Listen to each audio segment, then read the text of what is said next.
Welcome to Dr Joe Unplugged. The topics discussed in this podcast will reflect my opinions and are not in any way to be regarded as medical advice. Every so often, a single line really encapsulates a major issue. Quote, "We have a chronic disease epidemic because government has fattened us up."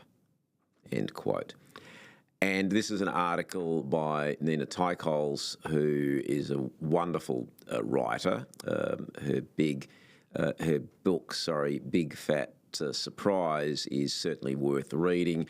And look, it is a little bit technical, so if you don't understand every single word, it really doesn't matter. It's an excellent book, and she also has a Substack. Regular listeners to this podcast will know my view on the low-fat dietary guidelines pushed and promoted by big public health. Those of you old enough to remember the 1970s will recall that we did not have the issues with overweight and obesity and type 2 diabetes that we have today. And for those of you who can't remember those times, look at some photos from the 1970s or earlier. And yes, there were some big people, don't get me wrong.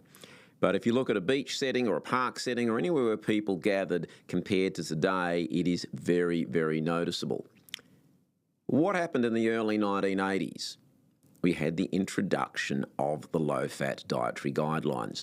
And according to Nina Teicholz, and we'll put the link in the description below, every 5 years since 1980, the government has published its dietary guidelines for Americans, advising people to get 52 to 56% of their calories from grains and other carbohydrate-rich foods, while largely avoiding the natural saturated fats found in whole milk, butter, and meat.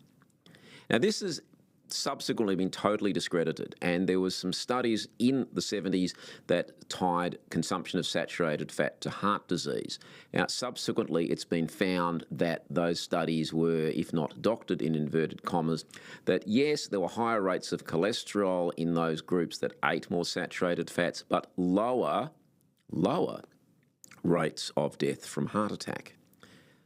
But it was off the back of these two studies and the very loud advocacy of Ancel Keys, it's a whole story in itself, that led to the introduction of the low-fat dietary guidelines and changed the diets pretty much of the whole world. Because yes, it did come out of America, but most countries, not all, followed suit. Japan, interestingly, did not follow suit. And they have rates of obesity of around 3 or 4%, much less than Western nations. France didn't quite go as far down this path, and again, to their eternal credit. But interestingly, every 5 years these guidelines get reviewed, and I'll quote from another article of Nina's, the driving force behind it was to tell consumers how to eat healthy. And this was under the administration of the late President Carter. At the time, 14% of American adults were obese. 2% had been diagnosed with diabetes, and they thought they could improve on that. How has that gone? And this is the fundamental point that Teicholz makes. After 9 edition of the dietary guidelines, with the 10th on the horizon, over 40%, so it's 3 times as many, are obese, and 8%, which is 4 times as many, have been diagnosed with diabetes. Since that bright and shining moment, and I'm quoting here, of hope in March 1976, the prevalence of obesity has increased 3-fold, of diabetes 4-fold. Direct medical costs is $1.4 billion US each day, and obviously this is in the United States. So the only possible answer to the question of how's it all going, not that well. There is an adage about being in a hole and stopping digging. But when you're in big public health and you're unaccountable and you're unelectable, or perhaps you can't be voted out because you haven't been voted in, fair enough, but you're unaccountable so you don't get the sack, it doesn't seem to matter.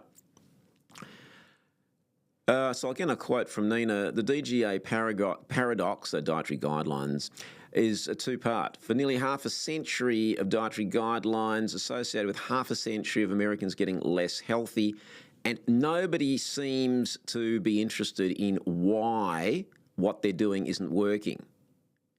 Now, Albert Einstein reportedly said, a lot of quotes are attributed to Einstein, they might not all have been said by him, 1,000 experiments can't prove me right, one can prove me wrong.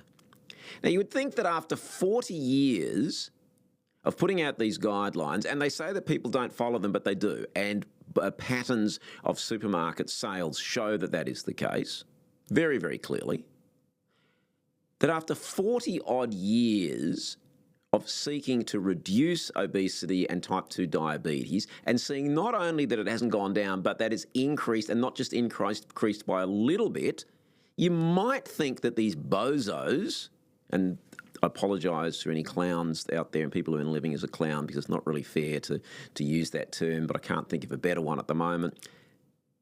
Not going to change. In fact, the next iteration, which is not quite out yet, is apparently going to emphasise even eating less red meat and animal-based products.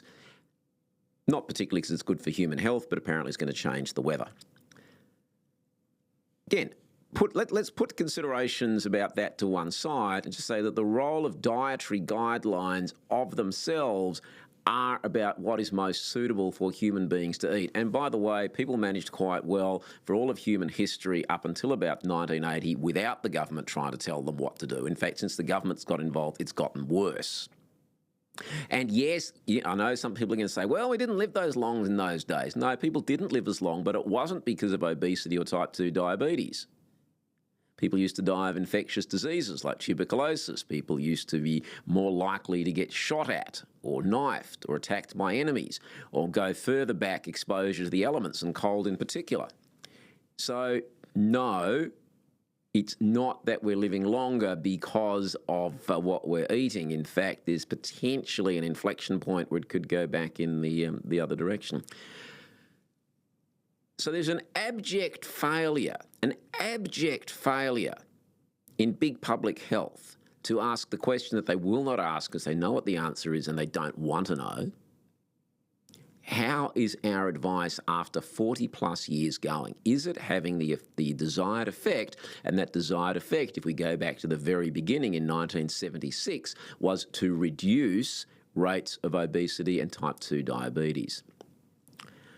Meanwhile, in another one of these miraculous studies, experts who are interested in finding out what factors contribute to cardiovascular disease and diabetes have identified sugar-sweetened beverages may be a factor.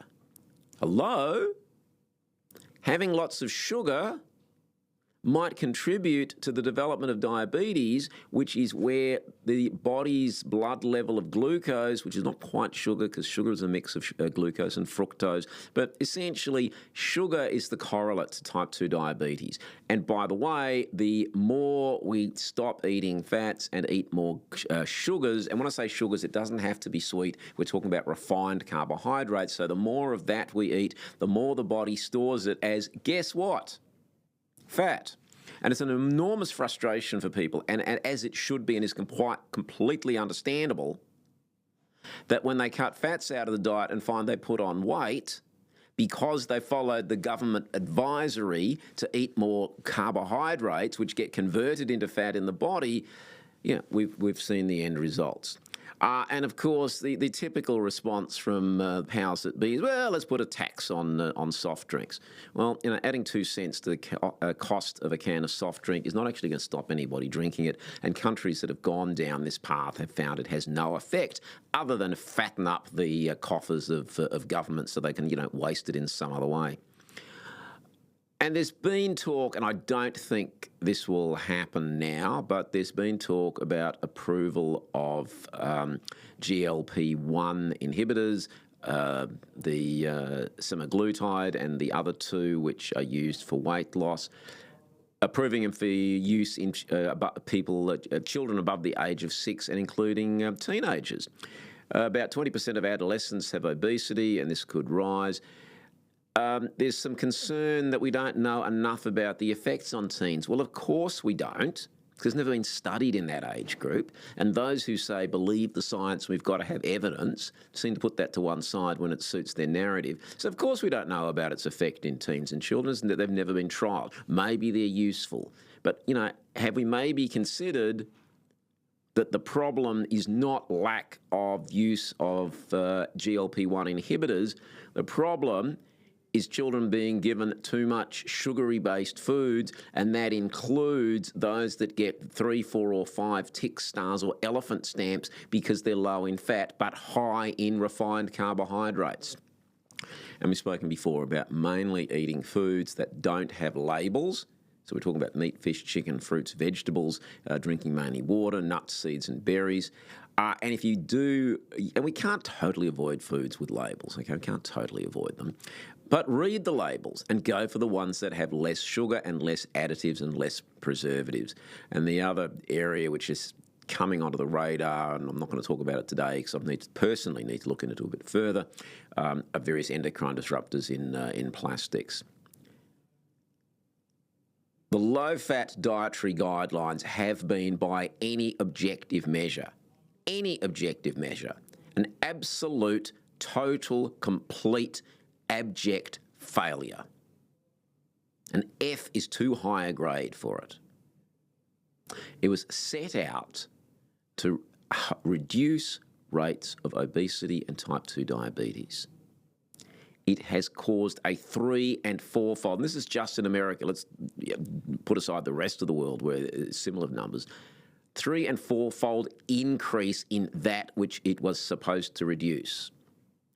Anybody looking at that with even just the tiniest degree of objectivity would say that is a total fail, and we need to go right back to the beginning and question the fundamental assumptions on which it's based, and has it achieved what it's supposed to? And if it hasn't, then we need absolutely fundamental reform and change. But unfortunately, that's not going to happen. I hope to be proved wrong. I'll be delighted to be proved wrong. But it's not going to happen, because these people will never admit that they're wrong. And they will essentially say it's all the fault of the public for not following the advice, when in fact they have, and that we just need to double down and go even further on a path which is going in completely the wrong direction. So what can you do? Well, number one, just ignore them. I mean, it's terrible to have to say that. But that is the best suggestion in my mind. And again, this is my opinion, and you don't have to agree with it, and you certainly don't have to follow it, and I'm not giving anybody any advice.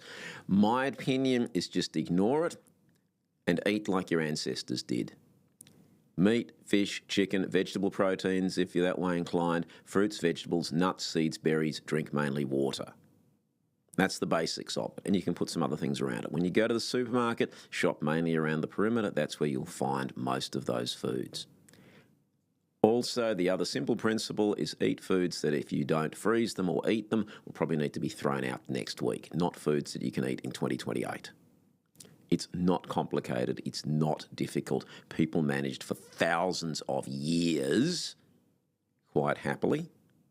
At some point, people will look back and wonder what went wrong from 1980. The answer is fairly obvious, but historians in 50, 100, 200 years' time will be able to look at that, and by that stage I'm really, really confident and hopeful that the world will have moved well past the failed concept of low-fat dietary guidelines. Thanks for listening to Dr. Joe Unplugged. If you enjoyed this podcast, please like, share, and consider subscribing. Tell your friends. If there are topics you'd like to see covered, be in touch through the chat or email info@drjoe.net.au. We'll be uploading new content each Monday, and soon we'll be putting these videos out on X. You can follow me there at Dr. Joe's DIY Health.